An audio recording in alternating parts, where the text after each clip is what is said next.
Hi friends, ಈ ದಿನ ಪೂರ್ಣಾಂಕಗಳ ಗುಣಾಕಾರ ಕ್ರಿಯೆಯೊಂದಿಗೆ ಬಿಟ್ಟ ಸ್ಥಳವನ್ನು ಭರ್ತಿ ಮಾಡಿ ಅಂತಕ್ಕಂಥದ್ದನ್ನು ಮಾಡ್ತಾ ಹೋಗೋಣ. ಹಿಂದಿನ ತರಗತಿಯಲ್ಲಿ ನಾವು ಪೂರ್ಣಾಂಕಗಳ ಮೇಲೆ ಸಂಕಲನ ಮತ್ತು ವ್ಯವಕಲನ ಕ್ರಿಯೆಯನ್ನು ಮಾಡಿದ್ವಿ. ಈಗ ಗುಣಾಕಾರ ಕ್ರಿಯೆಯನ್ನು ಇಲ್ಲಿ ನೋಡಿ, ಬಿಟ್ಟ ಸ್ಥಳದಲ್ಲಿ ಇಲ್ಲಿ ಗ್ಯಾಪ್ ಬಿಟ್ಟಿದ್ದಾರೆ, 36 ಅಂತ ಬರ್ತಿದ್ದಾರೆ. ಅಂದರೆ 9×4 = 36, ಮೈನಸ್ ಇಂಟು ಮೈನಸ್ ಪ್ಲಸ್ ಆಗಬೇಕು, ಅದಕ್ಕೆ ಮೈನಸನ್ನು ಬರ್ಕೊಂಡಿದ್ದೀನಿ. ಇಲ್ಲಿ ನೋಡಿ +36 ಇದೆ, ಇಲ್ಲಿ ಅವರು ಆಲ್ರೆಡಿ ಕೊಟ್ಟಿದ್ದಾರೆ -12 ಕೊಟ್ಟಿದ್ದಾರೆ. ಮೈನಸ್ ಕೊಟ್ಟಿದ್ದರಿಂದ ಮೈನಸ್ ಇಂಟು ಮೈನಸ್ ಪ್ಲಸ್ ಆಗುತ್ತೆ, 12 × 36 ಆಗುತ್ತೆ. ಇಲ್ಲಿ ನೋಡ್ತಾ ಹೋಗೋಣ, ಇಲ್ಲಿ -36 ಕೊಟ್ಟಿದ್ದಾರೆ, ಇಲ್ಲಿ +4 ಕೊಟ್ಟಿದ್ದಾರೆ, ಪ್ಲಸ್ ಇಂಟು ಮೈನಸ್ ಮೈನಸ್ ಆಗುತ್ತೆ, 9×4 = 36 ಆಯ್ತು. ಅಂದರೆ -9 ಬರಿತಾ ಹೋಗ್ಬೇಕು. ಇಲ್ಲಿ ನೋಡ್ತಾ ಹೋಗೋಣ, ಮತ್ತೆ -36 ಕೊಟ್ಟಿದ್ದಾರೆ, ಇಲ್ಲಿ +3 ಕೊಟ್ಟಿದ್ದಾರೆ, ನಾವು 12 ತೊಗೊಳ್ಬೇಕು, 12 × 36 ಇರೋದ್ರಿಂದ ಮೈನಸ್ ತೊಗೊಂಡ್ರೆ -36 ಆಗುತ್ತೆ. ಓಕೆನಾ? ಈಗ ನೋಡ್ತಾ ಹೋಗೋಣ, ಇಂತಹ ಹೇಳಿಕೆಗಳನ್ನು ಓದಿ ಪರಿಹಾರ ಸೂಚಿಸಿ ಅಂತಕ್ಕಂಥದ್ದನ್ನು ಕೊಟ್ಟಿದ್ದಾರೆ. ಹೇಳಿಕೆ ಇದಾವಲ್ಲ, ಇಂತಹ ಪ್ರಾಬ್ಲಮ್ಗಳನ್ನು ನಾವು ಹೆಚ್ಚೆಚ್ಚು ಸಾಲ್ವ್ ಮಾಡೋದ್ರಿಂದ ನಮಗೇನಾಗುತ್ತೆ ಅಂದರೆ ತಾರ್ಕಿಕ ಶಕ್ತಿ ಜಾಸ್ತಿ ಆಗ್ತಾ ಹೋಗುತ್ತೆ. ಹಾಗಾಗಿ ಇಂತಹ ಕ್ವಶನ್ನ ನೀಟಾಗಿ ನೋಡ್ತಾ ಹೋಗೋಣ. ರಸಪ್ರಶ್ನೆ ಸ್ಪರ್ಧೆಯಲ್ಲಿ ಇರುವ 10 ಪ್ರಶ್ನೆಗಳಲ್ಲಿ ಪ್ರತಿ ಸರಿ ಉತ್ತರಕ್ಕೆ 10 ಅಂಕ ಮತ್ತು ಪ್ರತಿ ತಪ್ಪು ಉತ್ತರಕ್ಕೆ 5 ಅಂಕ ಹಾಗೂ ಪ್ರಯತ್ನಿಸದ ಪ್ರಶ್ನೆಗಳಿಗೆ 0 ಅಂಕಗಳನ್ನು ನಿಗದಿಪಡಿಸಲಾಗಿತ್ತು. ರೋಷನ್ 5 ಸರಿ ಉತ್ತರ ಮತ್ತು 4 ತಪ್ಪು ಉತ್ತರಗಳನ್ನು ಮಾತ್ರ ನೀಡಿದರೆ ಅವನು ಅಂತಿಮವಾಗಿ ಪಡೆದ ಅಂಕವೆಷ್ಟು ಅಂತ ಹೇಳ್ತದೆ. ಎಷ್ಟು ಸರಿ ಉತ್ತರಗಳು ನೋಡಿ, ಒಟ್ಟು ಎಷ್ಟಿದ್ದಾವೆ? 10 ಪ್ರಶ್ನೆಗಳಿದ್ದಾವೆ, 5 ಕರೆಕ್ಟ್ ಆಗಿ ಹೇಳಿದ್ದಾರೆ, ಅದಕ್ಕೆ 50 ಅಂಕಗಳು ಆಯಿತು. ಮತ್ತೆ ಉಳಿದಿರ್ತಕ್ಕಂಥ ಪ್ರಶ್ನೆಗಳೆಷ್ಟು? 5 ಇದ್ದಾವೆ. 5 ಇದ್ರೆ ಅವ್ರು ಏನು ಮಾಡಿದ್ದಾರೆ, 4 ಅಲ್ಲಿ ಏನಾಗ್ತದೆ, ಉಳಿದಿರ್ತಕ್ಕಂಥದ್ದು 5 ಇರೋದ್ರಿಂದ ನಾವು -4, 4ಕ್ಕೆ ಮಾತ್ರ ನಾನು ತಪ್ಪು ಉತ್ತರಗಳು ಹೇಳೋದ್ರಿಂದ -4 ತೊಗೊಂಡಿದ್ದೀನಿ. ಪ್ಲಸ್ ಇಂಟು ಮೈನಸ್ ಏನಾಗುತ್ತೆ, -20 ಆಯಿತು. ಅಂದರೆ 50ರಲ್ಲಿ 20 ಕಳೆದ್ರೆ 30 ಆಗುತ್ತೆ. ಹಾಗಾದರೆ ರೋಷನ್ ಅಂತಿಮವಾಗಿ 30 ಅಂಕಗಳನ್ನು ಪಡೆದನು ಅಂತಕ್ಕಂಥದ್ದು. ಓಕೆ, ನೆಕ್ಸ್ಟ್ ನೋಡ್ತಾ ಹೋಗೋಣ. ವ್ಯಾಪಾರಿಯೊಬ್ಬ ಜನವರಿ ತಿಂಗಳಲ್ಲಿ ಮೊಟ್ಟೆಯ ವ್ಯಾಪಾರದಿಂದ ಪ್ರತಿ ಮೊಟ್ಟೆಯ ಬೆಲೆ 2 ರೂಪಾಯಿ ಲಾಭ, ಅಂದರೆ 2 ರೂಪಾಯಿ ಲಾಭ ಗಳಿಸಿದನು. ಫೆಬ್ರವರಿ ತಿಂಗಳಲ್ಲಿ ಪ್ರತಿ ಮೊಟ್ಟೆಯ ಮೇಲೆ 1 ರು ನಷ್ಟ ಅನುಭವಿಸಿದನು, 1 ರೂಪಾಯಿ ನಷ್ಟ ಆಗುತ್ತೆ. ಅವನು ಜನವರಿ ತಿಂಗಳಲ್ಲಿ 900 ಮೊಟ್ಟೆಗಳನ್ನು ಮತ್ತು ಫೆಬ್ರವರಿ ತಿಂಗಳಲ್ಲಿ 700 ಮೊಟ್ಟೆಗಳನ್ನು ಮಾರಾಟ ಮಾಡಿದರೆ ಅವನಿಗೆ ಅಂತಿಮವಾಗಿ ವ್ಯಾಪಾರದಲ್ಲಿ ಉಂಟಾದ ಲಾಭ ಅಥವಾ ನಷ್ಟವೆಷ್ಟು ಅಂತ ಹೇಳಿದ್ದಾರೆ. ತುಂಬ ಚೆನ್ನಾಗಿದೆ ಅಲ್ವಾ, ಇಂಟ್ರೆಸ್ಟಿಂಗ್ ಇದೆ ಇದು. ಜನವರಿ ತಿಂಗಳಲ್ಲಿ ಎಷ್ಟಿದೆ? 900 ಮೊಟ್ಟೆ ಅಂತ ಹೇಳಿದರೆ 2 ರೂಪಾಯಿ ಹಂಗೆ ಲಾಭ ಬಂದರೆ 1800 ರೂಪಾಯಿ ಆಯಿತು. ಫೆಬ್ರವರಿ ತಿಂಗಳಲ್ಲಿ 700 ಅಂತ ಕೊಟ್ಟಿದ್ದಾರೆ, 700 ಅಂತಕ್ಕಂಥದ್ದು. ಈ 700 ಇರೋದ್ರಿಂದ ನಾವು ಏನು ಮಾಡಬೇಕು, -1 ತೊಗೊಂಡಿದ್ದೀನಿ. ಯಾಕೆ? 1 ರೂಪಾಯಿ ನಷ್ಟ ಆಗಿದೆ, ಅದಕ್ಕೆ -700 ಆಯಿತು. ಹಾಗಾದರೆ ಲಾಭ ಎಷ್ಟಾಗುತ್ತೆ ಅಂದರೆ 1800ರಲ್ಲಿ 700 ಕಳೆದ್ರೆ ನಾವೇನಾಗುತ್ತೆ, 1100 ರೂಪಾಯಿ ಆಗುತ್ತೆ. ಅದು ಲಾಭ ಆಯಿತು. ಹೌದಾ? ಈಗ ಪೂರ್ಣಾಂಕಗಳ ಭಾಗಾಕಾರವನ್ನು ನೋಡ್ತಾ ಹೋಗೋಣ. ಪೂರ್ಣಾಂಕಗಳ ಭಾಗಾಕಾರ ಇಲ್ಲವ ಮಹತ್ವಪೂರ್ಣವಾಗಿರ್ತಕ್ಕಂಥ ಸ್ವಲ್ಪ ನೀವು ಅದನ್ನು ಕೇಳಿಸ್ಕೊಂತ ಹೋಗಿ. ಇಲ್ಲಿ ತುಂಬ ಮಹತ್ವಪೂರ್ಣ ಮಾಹಿತಿ ಇದೆ. ಏನದು ನೋಡಿ, 2 ಧನ ಸಂಖ್ಯೆಗಳಿದ್ದಾಗ ಅದನ್ನು ಭಾಗಿಸಿದಾಗ ಬರ್ತಕ್ಕಂಥ ಸಂಖ್ಯೆನೂ ಸಹ ಧನ ಸಂಖ್ಯೆ ಆಗಿರುತ್ತೆ. ಮತ್ತು 2 ಋಣ ಸಂಖ್ಯೆಗಳಿದ್ದಾಗ ಅದು ಭಾಗಿಸಿದಾಗ ಬರ್ತಕ್ಕಂಥದ್ದು ಏನಾಗಿರುತ್ತೆ, ಅದು ಸಹ ಧನ ಸಂಖ್ಯೆನೇ ಆಗಿರುತ್ತೆ. ಅದು ಇಂಪಾರ್ಟೆಂಟು. 2 1 2 7 14, ಇಲ್ಲಿ 6 1 6 3 18. ಅರ್ಥ ಆಯ್ತಾ? ಮತ್ತೆ ನೋಡಿ, ಒಂದು ಧನ ಸಂಖ್ಯೆ ಒಂದು ಋಣ ಸಂಖ್ಯೆ, ಒಂದು ಋಣ ಸಂಖ್ಯೆ ಒಂದು ಧನ ಸಂಖ್ಯೆ ಇದ್ದಾಗ ನಮಗೆ ಬರ್ತಕ್ಕಂಥ ಆನ್ಸರ್ ಏನಾಗಿರುತ್ತೆ, ಋಣ ಸಂಖ್ಯೆ ಆಗಿರುತ್ತೆ ಭಾಗಿಸ್ಬೇಕಾದ್ರೆ. ಅವಾಗ 2 1 2 1 2 7 14. ಇಲ್ಲಿ ನೋಡಿ 2 1 2 9 ಅಂದರೆ -9 ಅಂತಕ್ಕಂಥದ್ದು ಆನ್ಸರ್ ಆಗಿರುತ್ತೆ. ಇಲ್ಲಿ -7 ಅನ್ನೋದು ಆನ್ಸರ್ ಆಗಿರುತ್ತೆ. ಕರೆಕ್ಟಾ? ಅರ್ಥ ಆಗಿದೆ ಅಲ್ವಾ? ಈಗ ಸಂಖ್ಯಾ ರೇಖೆಯ ಮೇಲೆ ಪೂರ್ಣಾಂಕಗಳ ಭಾಗಾಕಾರ ಅಂತ ನೋಡ್ತಾ ಹೋಗೋಣ. ಸಂಖ್ಯಾ ರೇಖೆಯ ಮೇಲೆ ಹೇಗೆ ಮಾಡಬೇಕು ಅಂತಕ್ಕಂಥದ್ದು ಇಲ್ಲಿ ಒಂದು ಲೆಕ್ಕ ನೇರವಾಗಿ ಕೊಟ್ಟಿರ್ತಕ್ಕಂಥದ್ದು. ಇಲ್ಲಿ ನೋಡಿ, 2 ಧನಾತ್ಮಕ ಸಂಖ್ಯೆಗಳಾಗಿದ್ದಾವೆ, 3ರಿಂದ ಭಾಗಿಸ್ತಾಕೋ, 3 1 3 5 15 ಅಂದರೆ +5 ಅಂತಕ್ಕಂಥದ್ದು ಉತ್ತರ ಆಗಿರುತ್ತೆ. ಚಿತ್ರ 1.5ರಲ್ಲಿ ಇವಾಗ ಗೊಂಬೆಯ ಚಲನೆಯನ್ನು ವೀಕ್ಷಿಸಿ ಮೂಲ ಕ್ರಿಯೆಯನ್ನು ಮಾಡ್ತಕ್ಕಂಥದ್ದು. ಗೊಂಬೆ ಫಸ್ಟ್ ನೋಡ್ತಾ ಹೋಗೋಣ, ಅದರ ಚಲನೆ ಹೇಗಿದೆ ಅಂತಕ್ಕಂಥದ್ದು. ನೋಡಿ, ಇಲ್ಲಿ ಗೊಂಬೆಯ ಆರಂಭಿಕ ಸ್ಥಳ ಇಲ್ಲಿ ಏನು ಕೊಟ್ಟಿದ್ದಾರೆ, ಎಡಭಾಗ ಕೊಟ್ಟಿದ್ದಾರೆ, ಇಲ್ಲಿ ಜಿಗಿತಗಳು ಕೊಟ್ಟಿದ್ದಾರೆ, 5 ಬಾರಿ ಜಿಗಿತ, ಇಲ್ಲಿ ಬಲಭಾಗ ಅಂತ ಕೊಟ್ಟಿದ್ದಾರೆ. ಹೌದಾ? ಓಕೆ. ಅಂತಿಮವಾಗಿ ಗೊಂಬೆಯ ದಿಕ್ಕು ನೋಡಿ 0ಯ ಡ್ಯಾಶ್ ಭಾಗಕ್ಕೆ ತಿರುಗಲು ಸೂಚಿಸಿದೆ ಅಂತ ಹೇಳಿದರೆ ಬಲಭಾಗ. ಹೌದಾ? ಚಿತ್ರದಲ್ಲಿ ಗೊಂಬೆ ಬಲ ಭಾಗಕ್ಕೆ ತಿರುಗಿದೆ. ಹೌದಾ, ಬಲಭಾಗಕ್ಕೆ ತಿರುಗಿದೆ ತಾನೆ. ಇಲ್ಲಿ ನೋಡ್ತಾ ಹೋಗಿ, ಬಲಭಾಗ ಇಲ್ಲಿದೆ, ನಿಮಗೆ ಬಲಭಾಗಕ್ಕೆ ತಿರುಗಿರ್ತಕ್ಕಂಥದ್ದು. ಹೌದಾ, ಇಲ್ಲಿ ಗೊಂಬೆಯು ಹಿಮ್ಮುಖವಾಗಿ ಚಲನೆಯನ್ನು ತೋರಿಸುತ್ತದೆಯೇ? ಹೌದು, ಹಿಮ್ಮುಖವಾಗಿರ್ತಕ್ಕಂಥದ್ದು. ಪ್ರತಿ ಬಾರಿ ಎಷ್ಟು ಜಿಗಿಯುತ್ತಿದೆ ಅಂದರೆ ಪ್ರತಿ ಬಾರಿ ಇಲ್ಲಿ ನೋಡಿ 3 ಜಿಗಿತಗಳನ್ನು ಜಿಗಿತಾ ಇದೆ. ಹೌದಾ, ಇಲ್ಲಿ ಎಷ್ಟು ಬಾರಿ ಜಿಗಿತಾ ಇದೆ, ಅಲ್ಲಿ ಎಷ್ಟು ಅಂತಕ್ಕಂಥದ್ದನ್ನು ಕೇಳಿದ್ದಾರೆ, ಅದನ್ನು ಬರೆದಿದ್ದೀನಿ. ಓಕೆ, ನೆಕ್ಸ್ಟ್ ಇನ್ನೊಂದು ನೋಡ್ತಾ ಹೋಗೋಣ. ಗೊಂಬೆ ಜಿಗಿದ ಒಟ್ಟು ಜಿಗಿತಗಳೆಷ್ಟು? ಒಟ್ಟು 5 ಜಿಗಿತಗಳು. ಅಂತಿಮವಾಗಿ ಗೊಂಬೆ ತಲುಪಿದ ಸ್ಥಾನ ಯಾವುದಿರ್ತದೆ ಅಂತಕ್ಕಂಥದ್ದು 5 ಆಗಿರುತ್ತೆ ಆನ್ಸರ್. ಅಂದರೆ ಇಲ್ಲಿದೆ ನೋಡಿ. ಇದನ್ನು ನಾವೇನು ಮಾಡ್ತೀವಿ, 3ರಿಂದ ಭಾಗಿಸ್ತಾ ಇದ್ದೀವಿ. 3 5 ಆನ್ಸರ್ ಅಂತಕ್ಕಂಥದ್ದು ಏನಾಗಿದೆ? ಎಸ್, ಕರೆಕ್ಟ್, 5 ಆಗಿದೆ. ಇಲ್ಲಿ ನಾವು ಜಿಗಿತಗಳು 3 ಇದ್ದಾವೆ. ಅದು ಎಷ್ಟು ಬಾರಿ ಜಿಗಿದಿದೆ? 1 2 3 4 5 ಬಾರಿ ಜಿಗಿತಕ್ಕಂಥದ್ದು. ಅದಕ್ಕೆ 5 ಜಿಗಿತ ಅಂತಕ್ಕಂಥದ್ದು ಕೊಟ್ಟಿದ್ದೀವಿ. ಹೌದಾ, ಅದೇ ರೀತಿಯಾಗಿ 2ನೇ ಚಿತ್ರದಲ್ಲಿ ಕೊಟ್ಟಿದ್ದಾರೆ. ಅದನ್ನು ನಾನು ಇಲ್ಲಿ ತುಂಬ ನೀಟಾಗಿ ಅದನ್ನು ಅಚ್ಚುಕಟ್ಟಾಗಿ ಬರೆದಿದ್ದೀನಿ. ಅದನ್ನು ನೀವು ನೋಡ್ತಾ ಹೋಗಿ, ನಿಮಗೆ ಅರ್ಥ ಆಗುತ್ತೆ. ಹೌದಾ ಮಕ್ಕಳೇ? ಹೌದು. ಇಲ್ಲಿ ನೋಡ್ತಾ ಹೋಗೋಣ. ಇನ್ನೊಂದು ಇಂಪಾರ್ಟೆಂಟ್ ಇರ್ತಕ್ಕಂಥದ್ದು ಏನಾಗಿದೆ, ಇಲ್ಲಿ ಹೇಳಿಕೆಗಳನ್ನು ನೋಡ್ತಾ ಹೋಗೋಣ. ಯಾಕಂದರೆ ತುಂಬ ಇಂಪಾರ್ಟೆಂಟ್, ಇವು ಹೇಳಿಕೆಗಳಿದಾವಲ್ಲ, ತುಂಬ ಇಂಪಾರ್ಟೆಂಟು. ರೇಷ್ಮಾ ಮತ್ತು ರೀನಾ ಹಗ್ಗದ ಆಟದ ಸ್ಪರ್ಧೆಯಲ್ಲಿ ಭಾಗವಹಿಸಿದ್ದಾರೆ. ರೀನಾ 180 ಜಿಗಿತಕ್ಕೆ ತನ್ನ ಹಗ್ಗದಾಟವನ್ನು ಮುಗಿಸುತ್ತಾಳೆ. ಆದರೆ ರೇಷ್ಮಾ ಕೇವಲ 60 ಜಿಗಿತಕ್ಕೆ ತನ್ನ ಹಗ್ಗದಾಟವನ್ನು ನಿಲ್ಲಿಸುತ್ತಾಳೆ. ಹಾಗಾದರೆ ರೀನಾ ರೇಷ್ಮಾಗಿಂತ ಎಷ್ಟು ಪಟ್ಟು ಹೆಚ್ಚು ಜಿಗಿತಗಳನ್ನು ಮಾಡಿದ್ದಾಳೆ ಅಂತ ಕೇಳಿದ್ದಾರೆ.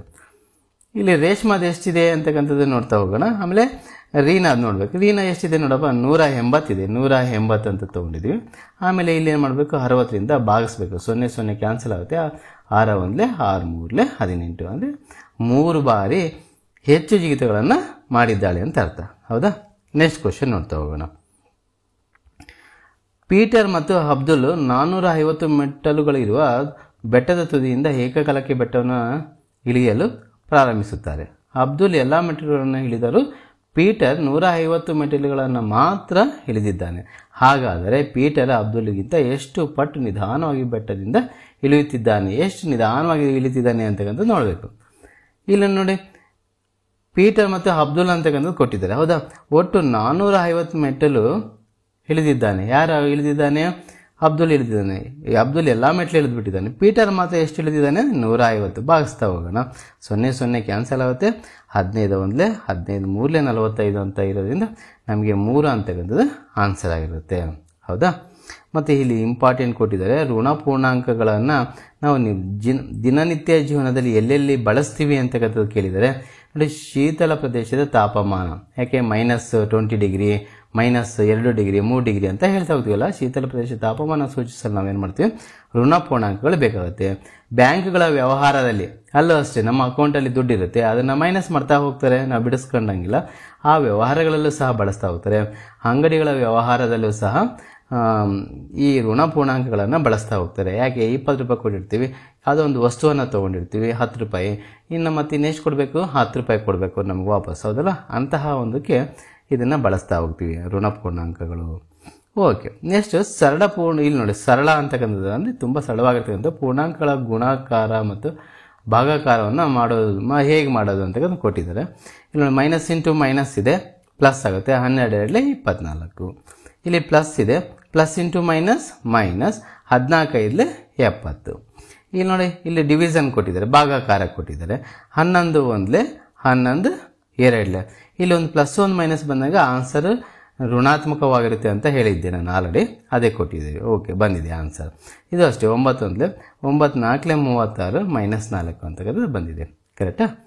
ಇವಾಗ ಅದನ್ನೇ ಸಂಖ್ಯಾ ರೇಖೆ ಮೇಲೆ ಹೇಗೆ ಮಾಡ್ಬೋದು ಅಂತಕ್ಕಂಥದ್ದು ಇಲ್ಲಿನ ತೋರಿಸಿದ್ದೀನಿ. ಅವೆರಡನ್ನು ನೋಡ್ತಾ ಹೋಗಿ. ಓಕೆ, ನೆಕ್ಸ್ಟ್ ಬಿಟ್ಟು ಹೋದ ಪೂರ್ಣಾಂಕಗಳನ್ನು ಕಂಡುಹಿಡಿಯೋದು ಹೇಗೆ ಅಂತಕ್ಕಂಥದ್ದು, ಇದು ತುಂಬ ಇಂಪಾರ್ಟೆಂಟ್ ಇದೆ, ನೋಡ್ಕೊಳ್ತಾ ಹೋಗೋಣ. ಇಲ್ಲಿ ನೋಡಿ, ಫಸ್ಟ್ ಇಲ್ಲಿ ಏನು ಮಾಡಿದ್ದಾರೆ, ಗುಣಿಸ್ತಿದ್ದಾರೆ. ಅಂದರೆ 12 36 36 ಅಂತಕ್ಕಂಥದ್ದು ಕೊಟ್ಟಿದ್ದಾರೆ. ಇಲ್ಲಿ ನೋಡಿ, 12 ಇಂಟು -3 ಅಂತ ಕರೆದಾಗ -36 ಬರ್ತದೆ. ಅಂದರೆ 12 36 ಆಯಿತು. ಇಲ್ಲಿ 4ರಿಂದ -4ರಿಂದ ಭಾಗಿಸ್ತಾ ಇದ್ದೀವಿ, ಭಾಗಾಕಾರ ಮಾಡ್ತಾ ಹೋಗಬೇಕು. -4ರಿಂದ ಭಾಗಿಸ್ಬೇಕಂದ್ರೆ ನಾವು ಏನು ಮಾಡಬೇಕು, ಇಲ್ಲಿ -4 ಅಂತ ಅವರೇ ಕೊಟ್ಟಿದ್ದಾರೆ. ನಾವೇನು ಮಾಡಬೇಕು, 144 ಅಂತ ಹಾಕ್ಕೊಂಡು /4 ಅಂತ ಹಾಕ್ಕೊಳ್ಳೋಣ. ನೋಡಿ, 4 1 4 4 3 12 2 ಉಳಿಯುತ್ತೆ, 4 6 24. ಅಲ್ಲಿಗೆ ಏನಾಗುತ್ತೆ ನಮಗೆ 36 ಬರ್ತದೆ. ಭಾಗಿಸಿದಾಗ ನಮಗೆ 36 ಬರ್ತದೆ. 36 ಮೈನಸ್ 36 ಬರಬೇಕು ಅಂದರೆ ಇಲ್ಲಿ ಎಷ್ಟಿರಬೇಕಾದ್ರೆ 144 ಆಗಬೇಕು. 144 ಆಗಿರಬೇಕು. ಓಕೆನಾ? ಓಕೆ, ಕರೆಕ್ಟ್ ಆಗಿದೆ. ಇವಾಗ ಇಲ್ಲಿ ನೋಡ್ತಾ ಹೋಗೋಣ. ಇನ್ನೊಂದು ಕ್ವಶನ್ ಕೊಟ್ಟಿದ್ದಾರೆ. ಇಲ್ಲಿ 2 ಡಿವಿಷನ್ ಕೊಟ್ಟಿದ್ದಾರೆ. ಇಲ್ಲೊಂದು ಡಿವಿಷನ್ ಇದೆ, ಇಲ್ಲೂ ಸಹ ಡಿವಿಷನ್ ಇದೆ. ನಾವು ಡಿವಿಷನ್ ಕೊಟ್ಟಾಗ ನಾವು ಇಲ್ಲಿ ಪ್ಲಸ್ ಇಲ್ಲಿ ನೋಡಿ 1ರಿಂದ ಭಾಗಿಸಿದ್ರೆ 14 ಬರ್ತದೆ. ನಮಗೆ ಈ ಭಾಗದಲ್ಲಿ ಏನಾಗುತ್ತೆ 14 ಆಗುತ್ತೆ. ನೆಕ್ಸ್ಟ್ ಇಲ್ಲಿ ನೋಡ್ತಾ ಹೋಗೋಣ.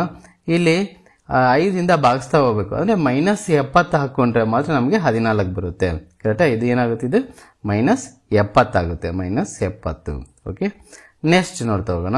ಇಲ್ಲಿ ನೋಡಿ ಫಸ್ಟ್ ಬಾಡ್ಮಾಸ್ ರೂಲ್ ಅಂತಕ್ಕಂಥ ಇದೆ. ಆ ಬಾಡ್ಮಾಸ್ ರೂಲ್ ಪ್ರಕಾರ ನಾವು ಮಾಡ್ತಾ ಹೋಗಬೇಕು. ಡಿವಿಷನ್, ಮಲ್ಟಿಪ್ಲಿಕೇಶನ್, ಅಡಿಷನ್, ಸಬ್ಟ್ರಾಕ್ಷನ್ ಮಾಡ್ತಾ ಹೋಗಬೇಕು. ಫಸ್ಟ್ ಇಲ್ಲಿ ನೋಡ್ತಾ ಹೋಗೋಣ. ಇಲ್ಲಿ ಪ್ಲಸ್ ಇದೆ, ಪ್ಲಸ್ ಇಂಟು ಮೈನಸ್ 16 ಇದೆ, 16 ಇದೆ, 16 ಮೂಲೆ 48. ಹೌದಾ? ಈಗ ನೋಡಿ ಪ್ಲಸ್ 24 ಹಾಗೆ ಬರೀರಿ. ಇಲ್ಲಿ ಮೈನಸ್ ಇಂಟು ಮೈನಸ್ ಪ್ಲಸ್ ಆಗುತ್ತೆ. ಮತ್ತು 12 ಇದೆ, 12 24. ಅವೆಲ್ಲ ಕೂಡಿದ್ರೆ ಏನಾಗುತ್ತೆ 0 ಬರುತ್ತೆ.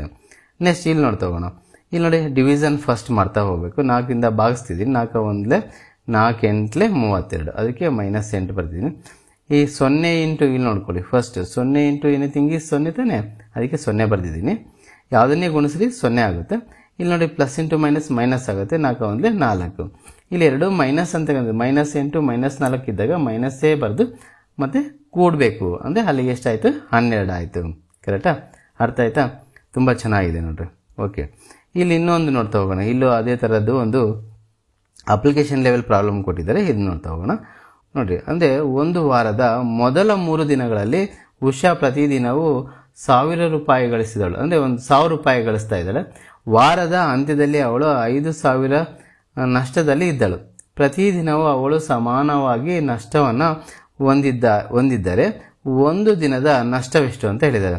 ನೋಡು, ಒಂದು ವಾರದ ಮೊದಲ 3 ದಿನಗಳಲ್ಲಿ ಅಂದರೆ ಅವಾಗ ಏನು ಮಾಡಬೇಕು ನಾವು 1000 × 3 ಅಂತ ಹಾಕಿದರೆ 3000 ಆಯಿತು. ನೋಡಿ, ಉಳಿದ ದಿನಗಳೆಷ್ಟು 4. ಯಾಕೆ? ಒಂದು ವಾರದಲ್ಲಿ 7 ಇರ್ತವೆ. 3 ದಿನ ಮೈನಸ್ ಮಾಡಿದ್ರೆ 4 ಬಂತು. ಈ 4 ದಿನಗಳ ನಷ್ಟ ಎಷ್ಟು ಕೊಟ್ಟಿದ್ದಾರೆ? ಕರೆಕ್ಟ್, 5000 ಕೊಟ್ಟಿದ್ದಾರೆ. ಅದನ್ನು ನಾನು ಮೈನಸ್ ಅಂತ ತೊಗೊಂಡಿದ್ದೀನಿ. ಇಲ್ಲ ಮೈನಸ್ ಆಗ್ತಾ ಹೋಗೋಣ. ನೋಡಿ, ಭಾಗಿಸ್ತಾ ಹೋಗೋಣ. 4ರಿಂದ ಭಾಗಿಸಿದ್ರೆ ಏನಾಗುತ್ತೆ ಮೈನಸ್, ಅಂದರೆ 101,250 ನಷ್ಟ ಆಗುತ್ತೆ ಅಂತಕ್ಕಂಥದ್ದನ್ನು ಕೊಟ್ಟಿದ್ದಾರೆ. ಹೌದಾ? ಓಕೆ, ಅದೇ ರೀತಿಯಾಗಿರ್ತಕ್ಕಂಥ ಪ್ರಾಬ್ಲಮ್ಸನ್ನು ಪೂರ್ಣಾಂಕಗಳ ಮೇಲಿನ ಗುಣಾಕಾರ ಮತ್ತು ಭಾಗಾಕಾರವನ್ನು ನಿತ್ಯ ಜೀವನದಲ್ಲಿ ಅನ್ವಯಿಕ ಸಮಸ್ಯೆಗಳಿಗೆ ಪರಿಹಾರವನ್ನು ಕಂಡುಕೊಡುವೇನು ಅಂದರೆ ಅದರ ಕಂಡುಹಿಡಿಯೋದು ಹೇಗೆ ಅಂತಕ್ಕಂಥದ್ದನ್ನು ಇಲ್ಲಿ ಕೊಟ್ಟಿದ್ದಾರೆ. ನಾನು ತುಂಬ ಅಚ್ಚುಕಟ್ಟಾಗಿ ಇದನ್ನು ನೀಟಾಗಿ ಇಲ್ಲಿ ಎಕ್ಸ್ಪ್ಲೇನ್ ಮಾಡಿದ್ದೀನಿ, ಅಲ್ಲಿ ಬರೆದಿದ್ದೀನಿ. ಇದನ್ನು ತಾವು ನೋಡಿದರೆ ಗೊತ್ತಾಗುತ್ತೆ. ಇದರಲ್ಲಿ ಕೊನೆಯದಾಗಿ ನೋಡೋಣ. ಇದು ತುಂಬ ಇಂಟ್ರೆಸ್ಟ್ ಇರ್ತಕ್ಕಂಥದ್ದು. ಒಂದು ಸಂಸ್ಥೆಯು ಇಲ್ಲಿ ನೋಡಿ, ಭಾಳ ಇಂಪಾರ್ಟೆಂಟ್ ಇದು. ಒಂದು ಸಂಸ್ಥೆಯು ಮಾರಾಟವಾದ ಪ್ರತಿ ಗೊಂಬೆಗೆ 50 ರೂಪಾಯಿ ಅಂದರೆ ಇಲ್ಲಿ ₹50 ಲಾಭವನ್ನು ಗಳಿಸುತ್ತದೆ ಮತ್ತು ಆಟಿಕೆ ಕಾರ್ಯಗಳಿಗೆ 25% ನಷ್ಟ ಉಂಟಾಗುತ್ತದೆ. ಒಂದು ನಿರ್ದಿಷ್ಟ ತಿಂಗಳುಗಳಲ್ಲಿ ಸಂಸ್ಥೆಯನ್ನು 4000 ಗೊಂಬೆಗಳು ಮತ್ತು 6000 ಆಟಿಕೆ ಕಾರುಗಳನ್ನು ಮಾರಾಟ ಮಾಡುತ್ತದೆ. ಹಾಗಾದರೆ ಸಂಸ್ಥೆಯು ಗಳಿಸಿದ ಒಟ್ಟು ಲಾಭ ಎಷ್ಟು ಅಂತ ಕೇಳಿದ್ದಾರೆ. ಗೊಂಬೆಗಳು ಎಷ್ಟಿದ್ದಾವೆ? ಗೊಂಬೆಗಳು 4000 ಇದೆ. 4000 ಇಂಟು 50 ರೂಪಾಯಿ ಲಾಭ ಇರೋದ್ರಿಂದ 50 ಮಲ್ಟಿಪ್ಲಿಕೇಶನ್ ಮಾಡಿ ನಿಮಗೆ ಅಲ್ಲಿಗೆ ನೋಡಿ ಬಿಡಿ 10 100. ಹೌದಾ? 1000 ಮತ್ತು ಇಲ್ಲಿ ಮಧ್ಯೆ 10,000 ಅಂದರೆ ಎಷ್ಟಾಯ್ತು? ಅಲ್ಲಿಗೆ ನಮಗೆ 2 ಲಕ್ಷ ಆಯಿತು. ಆಟಿಕೆ ಕಾರ್ಯಗಳಿಗೆ ನೋಡಿ 6000 ಇದ್ದಾವೆ. ಇಲ್ಲಿ ನಾನು ಮೈನಸ್ ತೊಗೊಂಡಿದ್ದೀನಿ, ಯಾಕೆ ನಷ್ಟ ಇರೋದ್ರಿಂದ. 25ರಿಂದ ಮಲ್ಟಿಪ್ಲಿಕೇಶನ್ ಮಾಡಿ ಪ್ಲಸ್ ಇಂಟು ಮೈನಸ್ ಆಗುತ್ತೆ. ಆವಾಗ ನೋಡಿ 1,50,000 ಆಗುತ್ತೆ. ಒಟ್ಟು ಲಾಭ ಎಷ್ಟಾಗುತ್ತೆ? ಇಲ್ಲಿ ನೋಡ್ತಾ ಹೋಗೋಣ. ಮತ್ತು ನೋಡಿ ಮೈನಸ್ ಮಾಡ್ತಾ ಹೋಗಿ 2 ಲಕ್ಷದಲ್ಲಿ 1,50,000 ನಾವು ಮೈನಸ್ ಮಾಡಿದರೆ ನಮಗೆ 50,000 ಆನ್ಸರ್ ಆಗಿರುತ್ತೆ. ಹೌದಾ? ಓಕೆ, ಈ ವಿಡಿಯೋ ಇಷ್ಟ ಆದಲ್ಲಿ ಲೈಕ್ ಮಾಡಿ, ಶೇರ್ ಮಾಡಿ ಮತ್ತು ಸಬ್ಸ್ಕ್ರೈಬ್ ಮಾಡಿ.